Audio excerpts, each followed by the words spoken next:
Hello दोस्तों, कैसे हैं आप सब। आई होप आप सब स्वस्थ और मस्त होंगे। जैसा कि आप लोग जानते हैं, हम लोग कंप्यूटर को पढ़ रहे थे। इसमें हम लोगों की दो क्लास हो गई हैं, जिसमें हम लोगों ने कंप्यूटर के इंट्रोडक्शन और उसकी हिस्ट्री के बारे में जाना था। यानी आज के टाइम पर हम लोग जो कंप्यूटर यूज़ करते हैं, हम लोगों ने इससे पहले किस किस तरह के कंप्यूटर यूज़ किए हैं और यहाँ तक आने में हम लोगों ने किस किस कंप्यूटर का सामना किया है, ये सारी चीज़ें हम लोग बहुत अच्छे से सीख चुके हैं। आज की जो हमारी क्लास है, इसमें हम लोग कंप्यूटर की जनरेशन्स के बारे में जानने वाले हैं। यानी कंप्यूटर की जो 5 जनरेशन्स होती हैं, हर जनरेशन में क्या-क्या यूज़ हुआ, किस-किस तरह के बदलाव आए, जिससे आज के टाइम पर हम लोग जो एआई वगैरह यूज़ करते हैं, यहाँ तक आने में हम लोगों ने किस-किस चीज़ का सामना किया है, सारी चीज़ों को हम लोग एग्ज़ाम पॉइंट ऑफ व्यू से बहुत अच्छे से समझने वाले हैं। तो हम लोग आगे बढ़ते हैं और अपनी क्लास को स्टार्ट करते हैं। अब सबसे पहले हमारी जो हेडिंग है, वो है कंप्यूटर की पीढ़ियाँ, यानी कंप्यूटर जनरेशन्स। तो सबसे पहले तो हम लोग यही समझते हैं कि जो कंप्यूटर की पीढ़ियाँ हैं या जनरेशन है, इसका क्या मतलब हुआ है। तो देखिए, जब भी हम लोग पहले कंप्यूटर यूज़ करते थे और उसके बाद जो धीरे धीरे बदलाव आया उनमें, यानी उनके साइज़ में बदलाव आया, उनके प्रोसेसर में, ऑपरेटिंग सिस्टम में, या जो वो लैंग्वेज यूज़ करते थे उसमें जो बदलाव आया है, इसी को हम लोग जनरेशन्स कहते हैं। ये जिस जिस टाइम पीरियड में जो जो बदलाव आते गए, उसी हिसाब से हम लोगों ने इनको जनरेशन्स में डिवाइड कर दिया है। अब ये क्या चीज़ें हैं, हम लोग इसको समझते हैं। तो सबसे पहले तो आप देखेंगे जो जनरेशन्स हैं, ये 5 जनरेशन्स हैं। पहली जनरेशन जो है वो 1942 से 1954 के टाइम पर है। अब इसमें भी आप लोगों को अलग अलग टाइम पीरियड मिल सकता है। कई जगह पर आप लोगों को हो सकता है 1940 से 1954 मिल जाए, या हो सकता है 1943 से 1954 या 1953, इस तरह से कोई भी चीज़ें मिल सकती हैं। तो इसमें हम लोगों को कोई भी टेंशन नहीं लेनी है, क्योंकि जब भी एग्ज़ाम आएगा तो उसमें बहुत क्लोज रेंज के ऑप्शन नहीं दिए गए होंगे। क्योंकि ये जो जनरेशन्स हैं, ये एक दिन में एकदम से इनमें बदलाव नहीं आया है, धीरे धीरे इन सब में बदलाव होता गया। तो उसी हिसाब से एक अप्रॉक्सीमेटली टाइम जो है वो लिया गया है। तो इस हिसाब से आप समझ लेंगे। और इसको भी अगर आप लोग आसान तरह से समझेंगे, तो सब में लगभग 10 का डिफरेंस लिया गया है। अगर आप देखेंगे तो इसी हिसाब से आप लोग समझ सकते हैं। जैसे पहले आप देखेंगे तो यहाँ से 1942 से 1954 आया है। इसके बाद क्या है, जैसे आप लिखेंगे तो देखिए इस तरह से लिख लेंगे 1954, 1964, फिर 1974, फिर इसके बाद क्या है 1989, और लास्ट जो थी वो 1990, इस तरह से। अब पहली क्या थी, तो ये देखिए 1942 से स्टार्ट हुई। तो 1942 से 1954 जो थी, इसके आसपास में हमारी पहली जनरेशन जो थी वो आ गई। उसके बाद दूसरी क्या थी, तो यहाँ से हम लोग स्टार्ट करेंगे 1955। 1955 से 1964 हो गया। थर्ड जो थी वो हम लोग लिखेंगे 1965, 1965 से 1974। फोर्थ हमारी जो थी वो 1975 से 1989, और फिफ्थ हमारी जो है वो 1990 से अब तक चल रही है। तो इस तरह से आप लोग समझ गए होंगे कि हमारी जो 5 जनरेशन थी उनका क्या क्या टाइम पीरियड है। इसी तरह से आप लोग याद करेंगे जब भी, तब आपको बहुत लंबे टाइम तक याद रहेगी और आपको इस चीज़ को रटना भी नहीं पड़ेगा। तो अब हम लोग आगे बढ़ते हैं और आगे की चीज़ों को देखते हैं। तो देखिए यहाँ पर है, ये मैंने एक टेबल ले रखी है। आगे हम लोग जो जनरेशन्स पढ़ेंगे उसमें क्या क्या चीज़ें यूज़ हुई हैं, वो यहाँ पर सारी चीज़ें लिखी हुई हैं। तो एक बार हम लोग पहले शॉर्ट में इसको समझ लेते हैं, फिर आगे हम लोग डिटेल में समझेंगे। तो देखिए, जैसे आप देखेंगे 5 जनरेशन थी। अगर हम लोग फिर से एक बार टाइम पीरियड देखें, तो आप लोगों को किस तरह से याद रखना है। 54, फिर यहाँ पर आएगा 64, 74, फिर यहाँ पर आना 89, और बाकी 90। अब देखिए किस तरह से, पहली जो थी वो कितनी थी 1942 से, दूसरी क्या थी, फिर यहाँ पर आ जाएगा 1955 से, थर्ड क्या थी 1965 से, फोर्थ क्या है यहाँ पर 1975 से, फिर फिफ्थ क्या है 1990 से अब तक। इस तरह से आप लोगों की सारी चीज़ें याद हो गई। इसके बाद अब क्या है, इसमें जो जो हार्डवेयर कंपोनेंट यूज हुए हैं वो क्या हैं। अब आप लोग जब इस टेबल को याद करेंगे, तो आप लोगों को कभी इस तरह से याद नहीं करना है कि जैसे आपने पहली फर्स्ट पीढ़ी ली, फिर उसके बाद आगे की सारी चीज़ें याद कर ली। आप लोगों को जो चीज़ याद करनी है वो आप लोग पूरे सिक्वेंस में याद करेंगे। किस तरह से, जैसे अगर आप लोगों को हार्डवेयर कंपोनेंट्स याद करने हैं, तो आप लोग किस तरह से करेंगे, vacuum tube, transistor, IC chip, VLSI, ULSI, इस तरह से। अब ये क्या चीज़ें हम लोग ये समझते हैं। जैसे देखिए पहली पीढ़ी जो थी उसमें वैक्यूम ट्यूब का यूज़ हुआ था। अब ये क्या था, ये एक शीशा जो था उसका वैक्यूम ट्यूब वगैरह बने होते थे। और जब हम लोग पहले के कंप्यूटर बनते थे, तो उसमें एक एक कंप्यूटर में बहुत सारे वैक्यूम ट्यूब का यूज़ किया जाता था।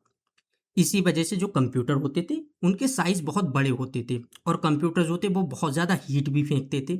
इसी वजह से इनमें बहुत सारी दिक्कत थी। अब इन्हीं में जब धीरे धीरे बदलाव होता गया, तो आज के टाइम पर वही चीज़ें आ गई। अब देखिए दूसरी पीढ़ी जो थी उसमें ट्रांजिस्टर का यूज़ हुआ।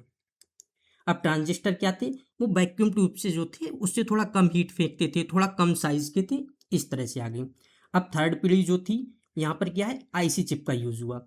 अब एक आईसी चिप जब बनी तब कंप्यूटर का साइज़ एकदम से बहुत छोटा हो गया। किस तरह से, जैसे पहले क्या था, कंप्यूटर जो बनते थे उसमें कई कई हज़ार जो थे वो ट्रांजिस्टर लगते थे एक एक कंप्यूटर में। लेकिन जब एक आईसी चिप बनी तो एक आईसी चिप के अंदर ही बहुत सारे ट्रांजिस्टर लगा दिए गए। तो इस तरह से जो वो ट्रांजिस्टर साइज घेरते थे उसका जो स्पेस था वो बच गया। इसी वजह से कंप्यूटर जो थे उनके साइज छोटे होते गए। इसके बाद चौथी पीढ़ी जो थी उसमें बीएलएसआई यानी वेरी लार्ज स्केल इंटीग्रेशन। आप, तो जो चौथी पीढ़ी थी इसमें वेरी लार्ज स्केल इंटीग्रेशन, ये हार्डवेयर कंपोनेंट का यूज हुआ था। और फिफ्थ जो थी उसमें बी की जगह पर यू हो गया यानी अल्ट्रा लार्ज स्केल इंटीग्रेशन। अब ये क्या थे, जैसे देखिए जब ये था बीएलएसआई जब यूज होता था तो इसमें क्या था, लाखों की संख्या में ट्रांजिस्टर यूज हो जाते थे, यानी एक बीएलएसआई में लाखों ट्रांजिस्टर यूज होते थे। वहीं पर जब हम लोगों ने अल्ट्रा लार्ज यूज किया तो वहां पर एक में करोड़ों हो जाते थे। तो बस यही एक जो था वो डेवलपमेंट होता गया। तो इसी तरह से साइज में इसके बदलाव आता गया। अब दूसरा क्या है, आप देखिए यहाँ पर है लैंग्वेज, यानी पहले के टाइम पर जो लैंग्वेज यूज होती थी कंप्यूटर में और आज के टाइम पर जो यूज हो रही हैं, इनमें क्या क्या बदलाव हुए अब हम लोग इसको समझते हैं। तो देखिए सबसे पहले क्या थी, मशीनी लैंग्वेज, यानी पहली पीढ़ी के जो कंप्यूटर थे उसमें हम लोग मशीनी लैंग्वेज का यूज करते थे। अब मशीनी लैंग्वेज क्या थी, कंप्यूटर जो है वो आप देखें जीरो और वन यानी बाइनरी कोड वगैरह जो होते हैं, बाइनरी भाषा, उसी को समझ रहे थे। तो यही एक हो गई। लेकिन अब ये क्या था, ये हम लोगों को आम भाषा में, मतलब जो भी हम लोग इंसान वगैरह थे, हम लोगों की सारी चीज़ों को समझने में बहुत ज़्यादा दिक्कत आती थी। तो इसमें थोड़ा बदलाव किया गया। और दूसरी पीढ़ी में क्या था, असेंबली लैंग्वेज का यूज़ किया गया। अब असेंबली लैंग्वेज क्या थी, ये कंप्यूटर को समझने में बहुत ज़्यादा दिक्कत होती थी। हम लोगों के लिए थोड़ा आसान हुई लेकिन उतनी ज़्यादा आसान भी नहीं हुई। तो जो असेंबली लैंग्वेज थी, अब कंप्यूटर जो है वो तो यही मशीनी लैंग्वेज ही समझते थे। तो असेंबली लैंग्वेज को मशीनी लैंग्वेज जो होती है यानी मशीनी भाषा जो थी, इसमें बदलने के लिए एक असेंबलर का प्रयोग किया जाता था, इस तरह से। तो आप देखें पहली पीढ़ी में मशीनी भाषा हो गई, दूसरी में थी असेंबली लैंग्वेज, लेकिन इसमें भी हम लोगों को दिक्कत थी क्योंकि ये भी मतलब जो कंप्यूटर थे वो नहीं समझते थे। तो इसके लिए हम लोगों ने असेंबलर का यूज़ किया। इसके बाद क्या थी, इसमें भी थोड़ा बदलाव किया गया। तो जो तीसरी पीढ़ी थी इसमें हाई लेवल लैंग्वेज जैसे कोबाल, फोरटॉन, ये जो लैंग्वेज थी ये यूज़ की गई। तो इससे क्या हुआ, कंप्यूटर जो था वो इंग्लिश भाषा भी समझने लगा। इससे पहले क्या था, ये नहीं समझता था। जैसे आज के टाइम पर हम लोग जो टाइप कर देते हैं इंग्लिश में, ये जो सारी चीज़ें स्टार्ट हुई वो तीसरी पीढ़ी से ही धीरे धीरे स्टार्ट हुई हैं। यही चीज़ें हैं। तो आप समझ गए, पहली में मशीनी भाषा, दूसरी में असेंबली भाषा, तीसरी में हाई लेवल लैंग्वेज जो थी वो आ गई। और चौथी पीढ़ी क्या थी, उसमें वेरी हाई लेवल लैंग्वेज आ गई जैसे सी++, एसक्यूएल, जावा वगैरह, ये सारी लैंग्वेज का यूज़ होना स्टार्ट हो गया। और पांचवी जो हमारी पीढ़ी थी इसमें एआई का यूज़ होने लगा, यानी एआई में जो लैंग्वेज यूज होती थी वो थी लिस्ट प्रोसेसिंग। तो आप ये भी समझेंगे, एग्जाम में कई बार इस तरह का क्वेश्चन बन जाता है कि लिस्प लैंग्वेज जो है वो किस पीढ़ी में यूज होती थी। तो आपको याद रखना है पांचवी पीढ़ी में यूज होती थी एआई में। या ये भी आ जाता है एआई जो है उसकी शुरुआत किस पीढ़ी से हुई है, तो ये भी पांचवी पीढ़ी से हुई है। तो ये सारी चीज़ें हम लोगों ने समझ ली। अब इसके बाद आता है मेमोरी, यानी पहले के टाइम पर जो मेमोरी वगैरह थी वो क्या क्या यूज होती थी। तो देखिए सबसे पहले जो यूज होती थी वो थी पंच कार्ड। अब देखिए पंच कार्ड जो है ये मेमोरी किस तरह की होती थी, जैसे कागज़ होता था ना, उस पर बहुत सारे छेद किए जाते थे। जो पंच कार्ड मशीन आती थी उससे हम लोग उसको छेद करते थे, फिर पंच कार्ड रीडर से ये सारी चीज़ें पढ़ी जाती थी। तो इसमें भी बहुत ज़्यादा दिक्कत आती थी। तो यही एक पंच कार्ड थी, पहले में यूज़ की जाती थी। इसमें थोड़ा बदलाव हुआ, दूसरी पीढ़ी जो आई उसमें मैग्नेटिक टेप का यूज़ होने लगा। मैग्नेटिक टेप क्या है, जैसे कई बार आप लोगों ने देखा होगा जब पहले के टाइम पर सीडी वगैरह होती थी, मतलब तो उसमें जो यूज होता था, एक सेकंड में आपको दिखा देता हूँ। ये आप देख सकते हैं, ये जो है मैग्नेटिक टेप। तो ये जो था ये दूसरी पीढ़ी में यूज होता था।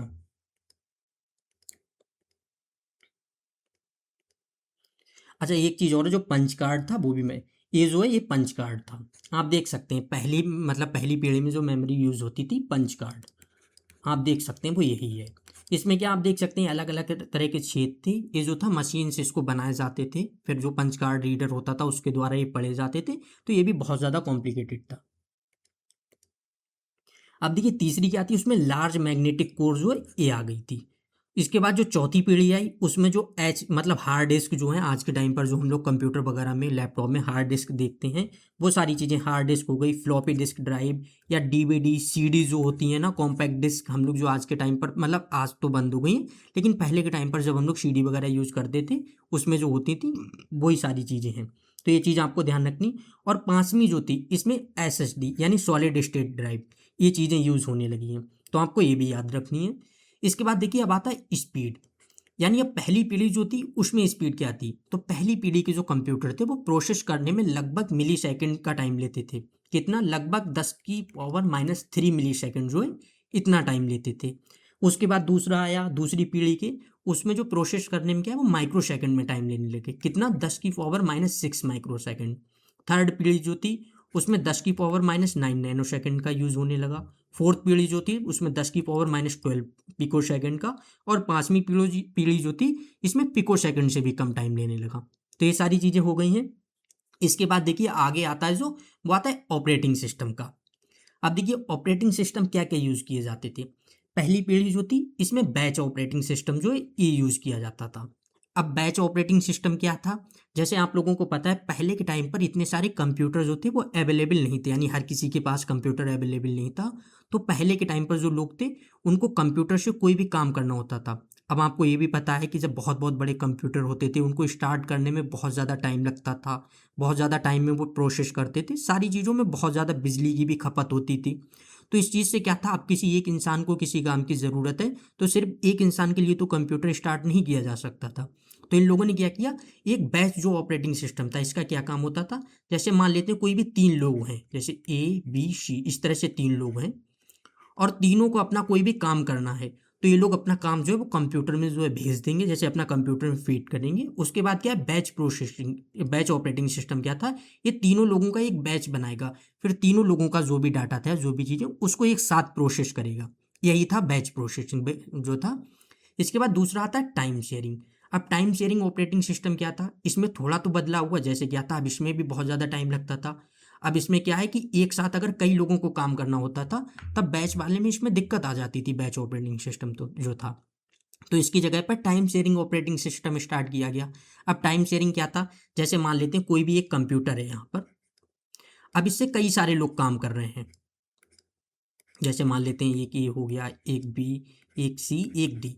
अब सारे लोग काम कर रहे हैं, तो टाइम शेयरिंग का क्या मतलब हुआ, कंप्यूटर जो भी इसका प्रोसेसिंग टाइम था उसमें सबको थोड़ा थोड़ा टाइम दे देता था, इस तरह से थोड़ा थोड़ा टाइम शेयर कर देता था सारे मतलब जो जितने भी यूजर्स बैठे होते थे सब यूजर्स के साथ। तो यही हो गया उसका टाइम शेयरिंग ऑपरेटिंग सिस्टम। इसके बाद थर्ड जो था वो था रिमोट ऑपरेटिंग सिस्टम। अब रिमोट ऑपरेटिंग सिस्टम क्या था, इन दोनों में बहुत दिक्कत थी, क्योंकि इनमें अगर हम लोगों को कोई भी काम करना पड़ता था तो जहाँ पर भी कंप्यूटर थे हम लोगों को वहाँ पर जाना पड़ता था। क्यों? क्योंकि आप लोगों को पता है पहले के कंप्यूटर बहुत बहुत बड़े होते थे, एक एक रूम में आते थे, इतने इतने बड़े कंप्यूटर होते थे। अब अगर इतने बड़े कंप्यूटर हम लोग खुद के घर पर तो ला नहीं सकते, ना इतने ज़्यादा पहले पैसे थे, मतलब जिस तरह से इनकी जो कीमत थी उतनी सारी एक आम इंसान उतनी कीमत पे करके अपने घर पे नहीं लगा सकता था। तो इसके लिए क्या था, अब किसी को अगर अपने घर से काम करना है तो वो किस तरह से करे, तो इसके लिए क्या किया गया, एक रिमोट ऑपरेटिंग सिस्टम लगाया गया। इसके बाद क्या था, अगर हम लोग जो भी हैं अपने घर से कोई भी चीज़ मतलब करते थे कंप्यूटर पर सर्च या जो भी चीज़ें थी, तो उसके बाद क्या होता था कि जो ये था रिमोट ऑपरेटिंग सिस्टम, वो जहाँ पर एक मेन जगह पर जहाँ पर लगा होता था वहाँ से वो सारी चीज़ प्रोसेस करता था और हम लोग घर बैठे भी उसका यूज़ जो है कंप्यूटर का वो कर सकते थे। ये चीज़ हो गई। चौथी पीढ़ी जो थी उसमें और हम लोग थोड़ा आगे बढ़े। उसमें क्या था, आप देखिए यहाँ पर जीयूआई यानी ग्राफिकल यूजर इंटरफेस, इसका हम लोग प्रयोग करने लगे। विंडोज़ मैक वगैरह ये सारी चीज़ें आ गई थी चौथी पीढ़ी में। तो इसका क्या था, जैसे इमेज वगैरह वीडियो जो सारी चीज़ें हो गई वो हम लोग यहीं से स्टार्ट करिए, जो मतलब चौथी पीढ़ी थी। और पांचवी पीढ़ी में भी हम लोग इसी का ही यूज़ कर रहे हैं। आज के टाइम पर भी आप देखेंगे हम लोग विंडोज़ ऑपरेटिंग सिस्टम, ये सारी चीज़ों का हम आज के टाइम पर भी कर रहे हैं। तो ये सारी चीज़ें आप लोगों ने शॉर्ट में समझ ली हैं, मैंने आप लोगों को अच्छे से समझा दी हैं। अब इसके बाद इन्हीं सब चीज़ों को हम आगे डिटेल में पढ़ने वाले हैं, एक एक पीढ़ी के हिसाब से। तो आगे बढ़ते हैं। अब देखेंगे पहला क्या है, पहली पीढ़ी के कंप्यूटर, यानी 1942 से 1954 तक इसका टाइम पीरियड था। पहली पीढ़ी में निर्वात नली यानी वैक्यूम ट्यूब का प्रयोग किया जाता था। वैक्यूम ट्यूब की खोज जॉन फ्लेमिंग ने 1904 में की। यानी इस तरह का भी क्वेश्चन कई बार बन सकता है। अगर जैसे उसने 5 ऑप्शन दिए हैं, उसमें एक ऑप्शन इस तरह से पूछ सकता है ना, इनमें से कौन सा कथन गलत है, और उसमें एक ऑप्शन ये हो सकता है वैक्यूम ट्यूब की खोज जॉन फ्लेमिंग ने की है। इस तरह से या 1904 में की है। तो आप लोगों को ये भी याद रखना, इस तरह के फैक्ट पूछे जा सकते हैं। आगे क्या है, डाटा एवं प्रोग्राम स्टोरेज के लिए पंच कार्ड का उपयोग होता था। ये भी चीज़ मैंने अभी आपको बता दी थी। प्रोग्रामिंग भाषा मशीनी भाषा या लो लेवल भाषा जो थी, इसका प्रयोग किया जाता था। स्पीड कितनी थी, 10⁻³ मिली सेकेंड। ये आप लोगों को मैं बता ही चुका था, ये पंच कार्ड था। इसके बाद प्रथम पीढ़ी के कंप्यूटर जो था, इसकी विशेषताएं क्या थी, यानी क्या था, बहुत धीमी गति जो थी वो बहुत धीमी थी, आकार बहुत बड़ा था, बिजली की खपत बहुत अधिक थी, यानी बहुत बड़े बड़े कंप्यूटर थे, बहुत सारे वैक्यूम ट्यूब लगे होते थे, इसलिए बहुत ज़्यादा लाइट कंज्यूम करते थे, अधिक गर्मी उत्पन्न होती थी, बिना एयर कंडीशनर के कार्य करना कठिन था। यानी पहले के जो कंप्यूटर थे, उनको चलाने के लिए हम लोगों को एसी की ज़रूरत होती थी। नॉन पोर्टेबल थे, यानी क्या था, एक स्थान से हम लोग दूसरे स्थान पर इनको नहीं ले जा सकते थे। जिस रूम में अगर हम लोगों ने कंप्यूटर को लगा दिया तो ये वहीं पर रखे रहते थे। ऑपरेटिंग सिस्टम जो था वो बैच ऑपरेटिंग सिस्टम था। प्रथम पीढ़ी के कंप्यूटर कौन से हैं, इस तरह का भी क्वेश्चन जो है वो कई बार एग्जाम में आ जाता है कि पहली पीढ़ी के कंप्यूटर कौन से हैं, या इस तरह से आपको 5 कंप्यूटर के नेम दे दिए और उसमें पूछा कौन सा जो है वो पहली पीढ़ी का कंप्यूटर नहीं है। तो आप लोगों को ये भी याद रखना है, इसमें जो कुछ इंपॉर्टेंट थे मैंने वही आप लोगों के लिए ले रखे हैं। जैसे आप देखें, ENIAC, add back, EDSAC, UNIVAC 1, mark 1, IBM 650, IBM 701, seek, इस तरह से जितने भी हैं, इन सब की हिस्ट्री हम लोगों ने कल बहुत डिटेल में पढ़ ली थी। तो अगर आप लोगों को इनको और अच्छे से जानना है, इनके क्या यूज़ थे, क्या चीज़ें, तो आप लोग कल की क्लास देख सकते हैं। इसके बाद सेकंड आप देखेंगे, जो दूसरी पीढ़ी के कंप्यूटर थे, 1955 से 1964 जो था, ये टाइम पीरियड था इनका। इसमें क्या था, वैक्यूम ट्यूब के स्थान पर हम लोगों ने ट्रांजिस्टर का प्रयोग किया। अब आप देख सकते हैं यहाँ पर जो ये ट्रांजिस्टर लगे हैं, और इधर अगर मैं आपको वैक्यूम ट्यूब दिखाऊं, आप देखें वैक्यूम ट्यूब ये जो थे क्या थे, शीशे के बने होते थे इस तरह से। इसके बाद देखिए, ट्रांजिस्टर का आविष्कार किसने किया, 1947 ईस्वी में अमेरिका में विलियम शॉकले, जॉन बार्डन और वाल्टर ब्रेटेन द्वारा किया गया। स्टोरेज मैग्नेटिक टेप, इसकी स्पीड कितनी थी, 10⁻⁶ जो है वो माइक्रो सेकेंड थी। प्रोग्रामिंग भाषा असेंबली लैंग्वेज का प्रयोग किया जाता था, यह मशीनी भाषा से आसान थी। ये आप देख सकते हैं, मैग्नेटिक टेप हो गया।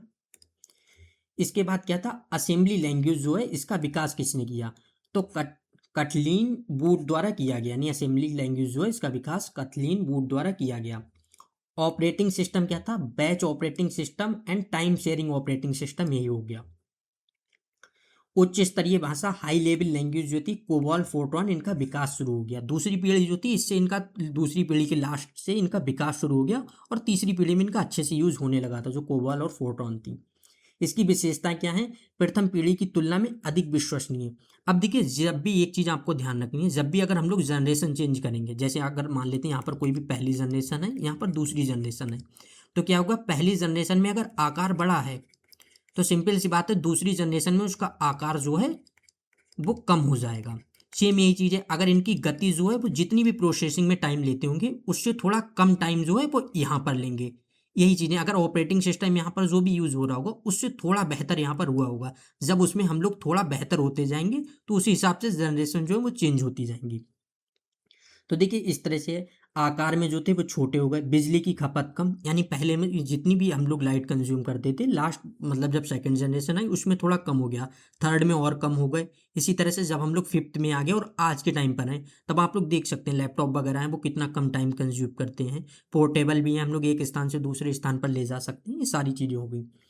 वजन कम हो गया, गति जो थी वो अधिक हो गई। अब गति अधिक का क्या मतलब है, यानी प्रोसेसिंग टाइम जो था वो और कम लेने लगा, ये सारी चीज़ें थी। पहले जितना प्रोसेसिंग टाइम लेता था, यानी पहले ज़्यादा लेता था, कोई भी एक चीज़ थी, हम लोग कोई इनपुट दे रहे हैं, उसका आउटपुट देने में उसको जितना टाइम लगता था, उसके बाद दूसरी पीढ़ी जो आई उसमें उससे थोड़ा कम टाइम लगने लगा, और इसी तरह से हर एक पीढ़ी में बदलाव जो है वो होता गया।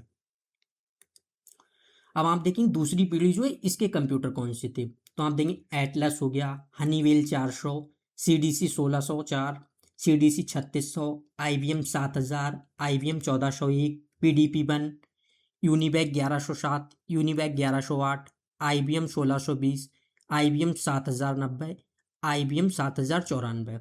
ये सारे कंप्यूटर जो हैं वो दूसरी पीढ़ी के हो गए हैं। तो ये कंप्यूटर जब आप 2-3 बार इनको पढ़ेंगे तब आप लोगों को अच्छे से समझ आ जाएंगे, मतलब याद हो जाएंगे। इसमें भी जो है ये हनीवेल 400 ये बहुत ज़्यादा पूछा जाता है। और पहली पीढ़ी जो है उसमें आप लोगों को कुछ याद रखने, जैसे इस तरह के जो हैं एनियाक, इसी तरह से एडवैक, एडसैक, यूनिवैक 1, ये सारे कंप्यूटर जो हैं ये बहुत ज़्यादा पूछे जाते हैं क्योंकि हिस्ट्री में भी इनका बहुत ज़्यादा योगदान जो है वो रहा है इस तरह से। अब देखिए तीसरी पीढ़ी के कंप्यूटर 1965 से 1974 तक इसका टाइम पीरियड था। अब तीसरी पीढ़ी में क्या था, हम लोग ट्रांजिस्टर से आईसी चिप की तरफ मूव कर गए हैं इस तरह से। आईसी चिप जो है वो किसकी बनी होती थी, सेमीकंडक्टर पदार्थ यानी सिलिकॉन या जर्मेनियम से निर्मित होती थी। तो इस तरह से भी कई बार क्वेश्चन जो है वो आपको मिल जाएगा कि आईसी चिप किससे बनी होती थी, तो सिलिकॉन या जर्मेनियम से बनी होती थी। इसमें हाई लेवल लैंग्वेज का मतलब प्रयोग जो था वो प्रारंभ हो गया। आईसी को एसएसआई यानी स्मॉल स्केल इंटीग्रेशन तथा एलएसआई लार्ज स्केल इंटीग्रेशन के रूप में विकसित किया गया इस तरह से। तीसरी पीढ़ी जो है इसमें पहली बार दूसरी पीढ़ी की तुलना में आकार छोटा हुआ, लागत कम हुई, गति अधिक हुई, विश्वसनीयता जो थी वो अधिक हो गई। ये चीज़ें मैं अभी आपको बता ही चुका था कि जब भी हम अगली पीढ़ी में मूव करेंगे तो इन सारी चीज़ों में थोड़ा सुधार होता जाएगा। इसके बाद देखिए अगले है ऑपरेटिंग सिस्टम, यानी ऑपरेटिंग सिस्टम का प्रयोग प्रारंभ हुआ जिससे सिस्टम के आंतरिक कार्य स्वतः ऑटोमेटिक जो है वो होने लगे थे। एक व्यक्ति द्वारा कंप्यूटर का संचालन जो है वो संभव हुआ। यानी क्या हुआ, इससे पहले जो था वो आप लोगों को पता कंप्यूटर बड़े थे, यहाँ पर जब थोड़ा साइज छोटा हो गया, सारी चीज़ों में थोड़ा सुधार हो गया, तो यहाँ पर जो एक व्यक्ति था उसके द्वारा भी कंप्यूटर चलाया जा सकता था। लेकिन पहले की जो पहली पीढ़ी के कंप्यूटर थे वो इतने इतने बड़े होते थे, उनको स्टार्ट करने के लिए ही कई कई लोगों की ज़रूरत पड़ जाती थी। देखिए तीसरी पीढ़ी में जो था ये क्या था, ऑपरेटिंग सिस्टम किस तरह का था, real time operating system, time sharing operating system, multi programming operating system.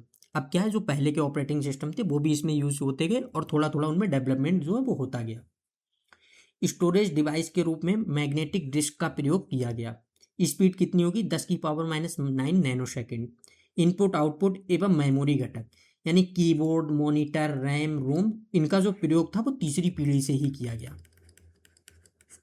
तो ये भी आप लोगों को याद रखना है कि जो कंप्यूटर आज के टाइम पर हम लोग जो कीबोर्ड यूज़ करते हैं या रैम हो गई, रोम, मॉनिटर वगैरह जो हो गए, इनका प्रयोग जो पहली बार किया गया है वो तीसरी पीढ़ी में ही किया गया है।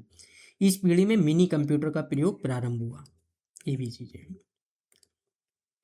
अब तीसरी पीढ़ी के कंप्यूटर जो थे वो कौन से थे, IBM 360, IBM 370 series, Honeywell 6000 series, PDP 8, PDP 11।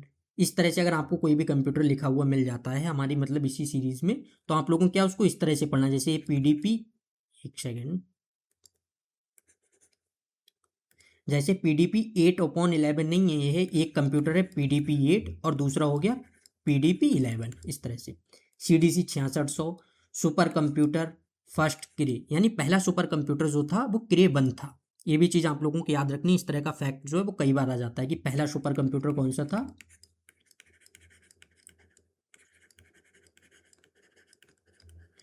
ये था क्रे 1।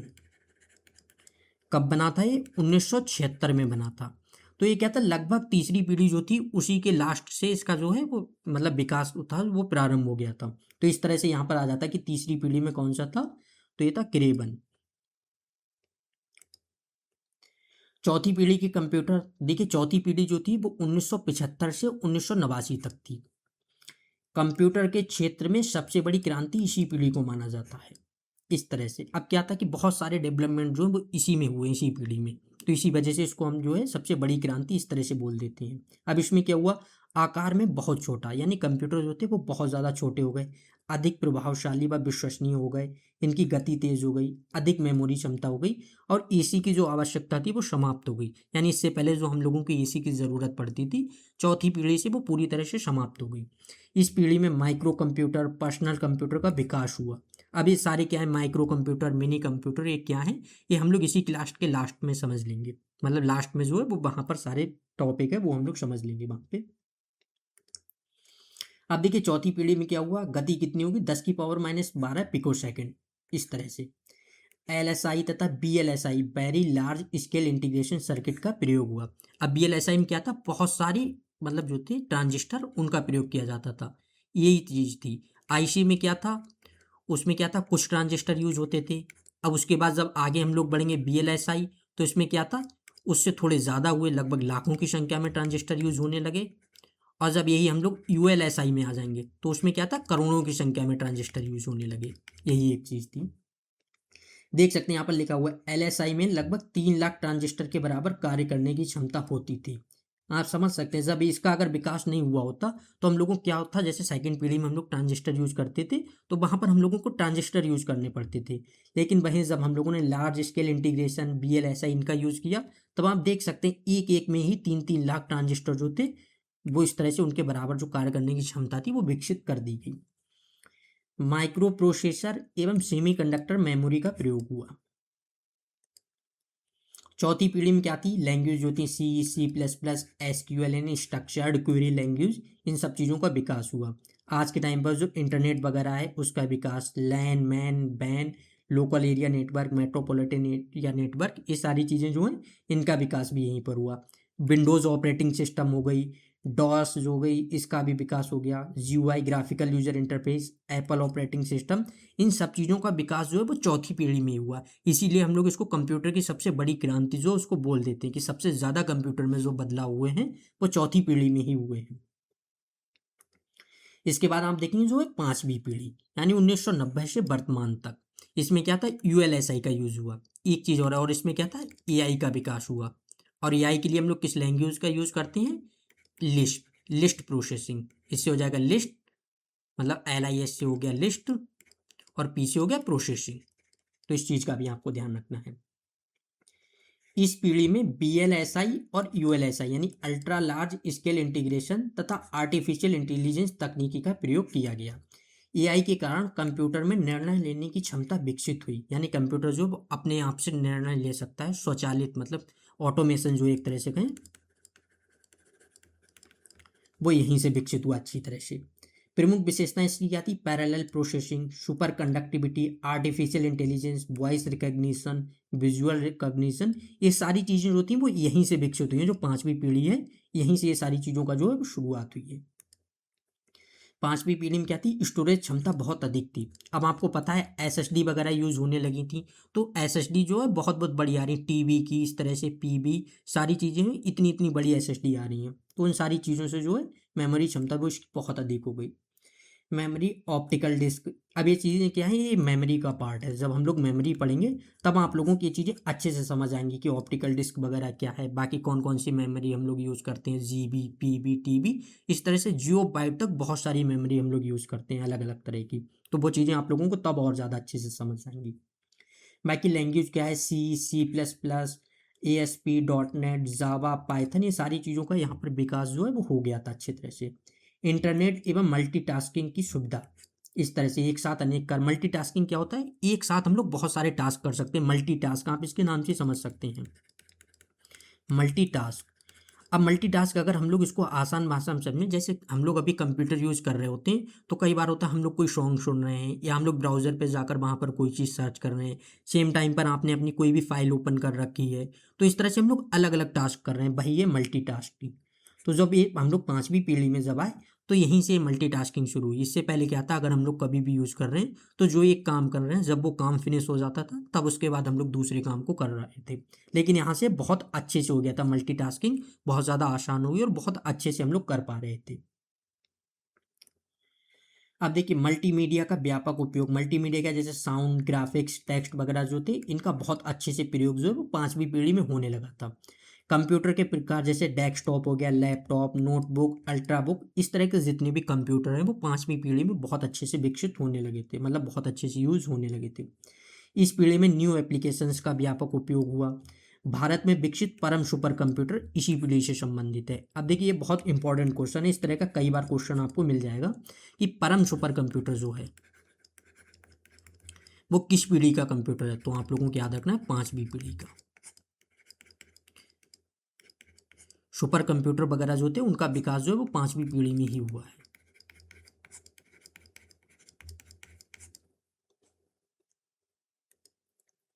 अब आप लोग देखेंगे यहाँ से जो था वो हम लोगों ने कंप्यूटर जो था उसकी पीढ़ी जो है उनको पढ़ लिया है।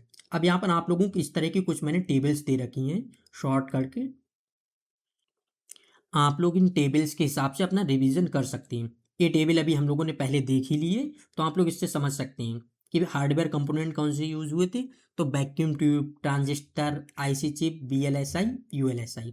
फिर जब आप लोग पढ़ेंगे लैंग्वेज कौन सी हुई, तो आप लोगों को इसी तरह से पढ़नी है, मशीन लैंग्वेज, फिर assembly language, high level language, VLSI और यूएलएसआई। या इस तरह से आप वो सॉरी मतलब जो लैंग्वेज थी वो वेरी हाई लेवल लैंग्वेज और आर्टिफिशियल इंटेलिजेंस, इसमें भी आप लोगों को लिस्ट याद रखनी है। फिर अगर आप लोग मेमोरी पर आएंगे तब आपको punch card, magnetic tape, large magnetic core, magnetic disk, SSD. इसमें भी अगर आप लोगों से मेमोरी का जो बहुत कम रेयर होता है कि अगर इस तरह का क्वेश्चन बन जाए, लेकिन ये चीज़ें आप लोगों से पूछी जा सकती हैं कि एसएसडी कहाँ से यूज हुआ है या हार्ड डिस्क का कहाँ से यूज हुआ है। तो इस तरह के क्वेश्चन बन सकते हैं। स्पीड जो है ये भी आप लोग समझ सकते हैं कि millisecond 10⁻³ 10⁻⁶ microsecond, 10⁻⁹ nanosecond, 10⁻⁻12 picosecond. फिर यहाँ पर पिको सेकेंड से भी कम समय लगने लगा है।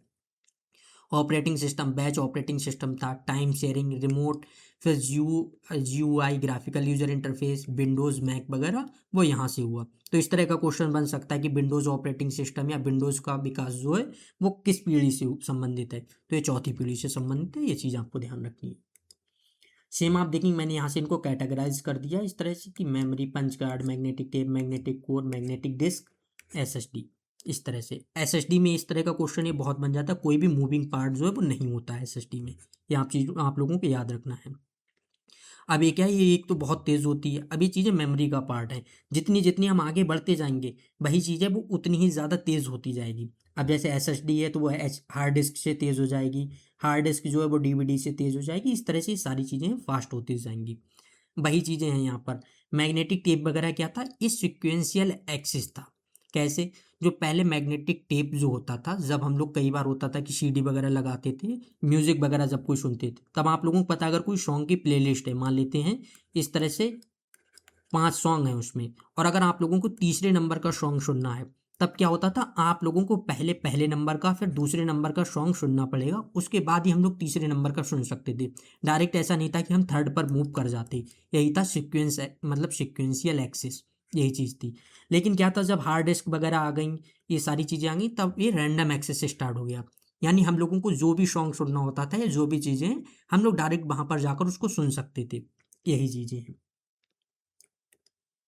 इसके बाद फिर आप देखेंगे यहाँ पर मैंने चार्ट दे रखा है, सेम वही चीज़ें हैं और इसको और थोड़ा अच्छे से किया गया। जैसे आप देखेंगे यहाँ पर क्या है, मशीनी लैंग्वेज का प्रयोग होता था, बाइनरी भाषा जो 0 1 समझता था। इसमें क्या था, प्रोग्रामिंग केवल 0 1 में होती थी, भाषा समझना और लिखना अत्यंत कठिन था, ऑपरेटिंग सिस्टम नहीं था, यानी उस लेवल का ऑपरेटिंग सिस्टम नहीं था, नॉर्मल था वो चीज़ें। वैक्यूम ट्यूब जो है उसका प्रयोग। इसके बाद देखेंगे आप दूसरी असेंबली लैंग्वेज, इसमें मशीनी भाषा से आसान हुई, असेंबलर की आवश्यकता हुई। ये मैंने आपको बताई था कि जो हम लोग असेंबली लैंग्वेज यूज करते हैं, तो असेंबली लैंग्वेज से मशीन लैंग्वेज में चेंज करने के लिए हम लोगों को असेंबलर की ज़रूरत पड़ती थी। अब ये हम लोगों को चेंज क्यों करना पड़ता था, क्योंकि कंप्यूटर सिर्फ मशीनी लैंग्वेज जो है इसी को समझता है।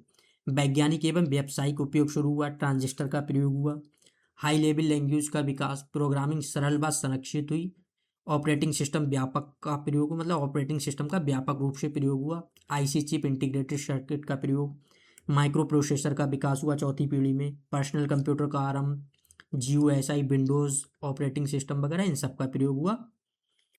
और पांचवी पीढ़ी जो थी उसमें आर्टिफिशियल इंटेलिजेंस का प्रयोग, निर्णय लेने की क्षमता, voice, face, natural language recognition, ये सारी चीज़ें जो है वो पांचवी पीढ़ी से संबंधित हैं।